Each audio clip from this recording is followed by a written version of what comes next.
Okay. This made me think a lot of a particular kind of forgotten Caravaggio painting.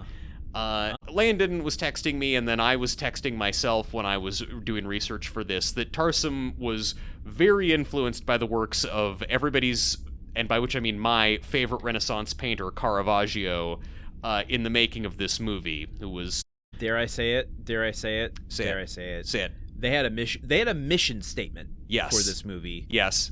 Which was Immortals is Caravaggio meets Fight Club. Yes. And as someone who studied Caravaggio pretty extensively, that motherfucker would have loved Fight Club. He low-key was in a Fight Club because he fought a lot of people and killed some of them. His life was Fight Club. Basically, I am Jack's self-destructive tendencies. About it. Yeah. So, like, Caravaggio was known in the artistic world for doing a lot of really heavy contrasts between light and dark, and also very realistic paintings of godly scenes, and also portraying religious figures in the midst of kind of violent confrontations and moments. So, but if Caravaggio would have been into the 3D aspect of this film, don't you think he just would have been a sculptor?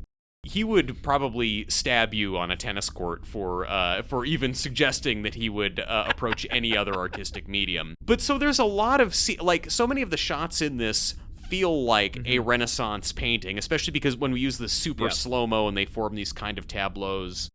There's at least one shot in here where, looking at it, I was like, oh, that specifically looks like a famous Caravaggio painting. There's a guy, someone's holding Theseus to the ground, and there's this guy crouching over him shirtless, pulling out a knife to behead him, and it looks like Caravaggio's beheading of St. John the Baptist, which is a massive painting in a cathedral in Malta where it's just John the Baptist being shoved down on the ground and about to get knifed in the neck. So I'm feeling all of that, but this last shot where we're coming down from underneath Theseus's crotch and watching all these people fight in heaven, one of Caravaggio's lesser early works was there was some wealthy merchant in somewhere outside Rome, one of the cities outside Rome, had hired Caravaggio to paint the ceiling of one of his chambers in his home.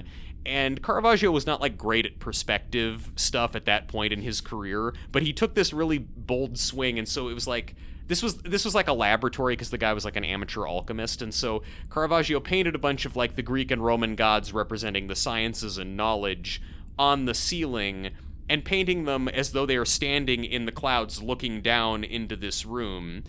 And they're all naked, so you're like looking straight up at these like dicks and balls and guys like looking down at you, but the perspective of it just didn't really work. It's kind of awkward and weird, and it's a weird angle to be looking up at a bunch of naked men's crotches. Do you know the name of it? I don't remember the name of it, but I can edit around this and figure it out. Yes, it's Jupiter, Neptune, and Pluto, which is in the it's in a villa that went on sale for $500 million recently. I can picture worse things on my ceiling.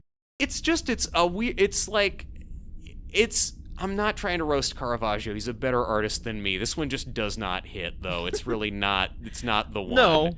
No, it doesn't. But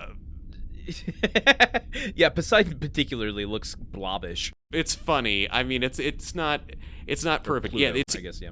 It's called Villa Aurora, and it's now owned by a Princess Rita Boncompagni Ludovisi, who was originally named Rita Carpenter and is from Texas, but she married an Italian prince, as one does.